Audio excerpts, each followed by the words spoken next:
Yo, what's good, world? Your favorite movie reviewer is back right now with my review for The Boogeyman. Yup, that dude that's been trapped in a closet longer than R. Kelly. Damn, I'm not really sure what's worse. The fact that I make a reference damn near 20 years old, or the fact that I reference R. Kelly in general. What is the crime in that? Well. For all of y'all out there on the fence about this one, let me break it down like this. You got this family that's going through the grieving process. Husband just lost a wife, two daughters just lost their mom. And because this is all public knowledge, one afternoon this creepy dude shows up to the crib looking for some help from the dad, who is a therapist. And the next thing you know, there's some ominous and very suspect stuff that jumps off in the crib, and we are on our way. This movie is directed by Rob Savage, dope ass name by the way, and this movie was directed off of a screenplay written by Scott Beck and Brian Woods. The reason why I think that these two men should be noted is because of their masterful work on A Quiet Place 1 and A Quiet Place 2. And this whole story in general is based off of the 1973 short story written by legendary horror writer Stephen King. And I'm gonna tell you like this, these chefs certainly cooked up a great time at the theater for your homie. We are following a family that is dealing with some traumatic loss. But the awesome part about the way that this movie progresses is the fact that even though they're dealing with these things in a very natural way, those things never weigh the film down or slow it down at all, and they never take a back seat to the terror and suspense that we're seeing portrayed on film. Not every movie like this can handle that type of thing so well, so big ups to the creative team behind it. And because this creative team did such a great job to me on handling the emotion, suspense, and terror all the way throughout, when we finally get to the end of the movie and there's the resolve, it feels earned and truly developed. So I'm not looking at the characters like, come on man, I don't believe that for a minute. I'm right there with them like, hell yeah, let's go. I love that. Now, one thing that I found myself really enjoying throughout this entire film was the fact that this movie doesn't take the time to over-explain the boogeyman. It gives you a little explanation, and that's really all you need for a movie with a premise like this. We jump right into the action where this boogeyman situation is terrorizing our lead protagonist. We do get a little bit of mention to a possible connection between the way that the mom died and this creepy dude that shows up to the house, but that's not fully developed as to like, well, why would he come here because of the mom?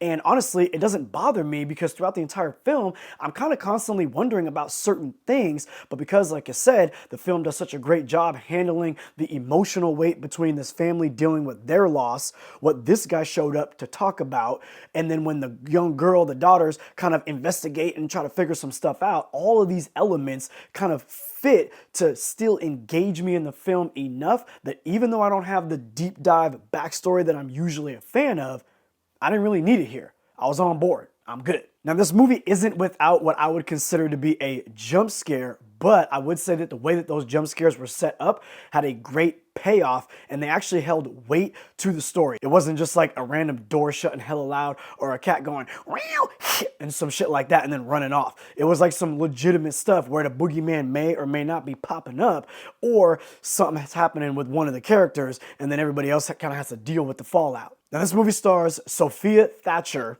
Chris Messina, Vivien, Laura, Blair, and we even get a little bit of that polka dot man as well. Now, based on all those names that I just listed, the acting is on point from everyone for sure, but I want to give a special shout out to Sophia because she definitely carries this movie on her back. No disrespect to anybody else, but this is really her film. I mean, this chick has to play the grieving daughter, the supportive sister, a detective, a recluse high school student, and a monster killer, and she does it all so well. And David Dastmalchian, I'm sure that I butchered his last name, but this guy right here, he's awesome. He has a super small role in this, but he's so good in that short period of time that I really wish we could have had more of him. I thought this movie was really great, and it is worthy of a trip to the theater, especially a film like this, one that can take its time and sets up a lot of scares and tension in a common place like your house. So then that way, when you leave and you're thinking about the film and like, oh, that was creepy, oh, that was creepy, you cut into your crib and the lights is off, you kind of nervous. Creeping around the corner of the hallway and you see that little door open and you're like, wait, did I leave that shit open?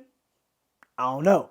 I like that type of thing. That's what scary movies are great for, is when you kind of think about them a little bit later on, and then you're a little creeped out in some of the areas that seem similar to what you just saw in the film. This movie will definitely give you that. Now, the only real nitpick that I would have off the top of my head upon first viewing is the fact that Sophia has some asshole friends. And what I mean by that is, remember, she's just lost her mother. She ain't been to school in a minute. She's been going through the grieving process. She's finally got the courage to go back to school in the face that everybody at school knows what happened to her moms. And her people that are supposed to be her friends are treating her like trash. And I'm like, man, it kind of took me out of the film, because I'm like, whose friends would do that? I get that you want to kind of set up some conflict, but there's not even really anything that happens to them. And usually, I give the film props that usually in a movie when there's some dickhead kids, it's just so something bad can happen to them and nothing happens to them. Okay, cool.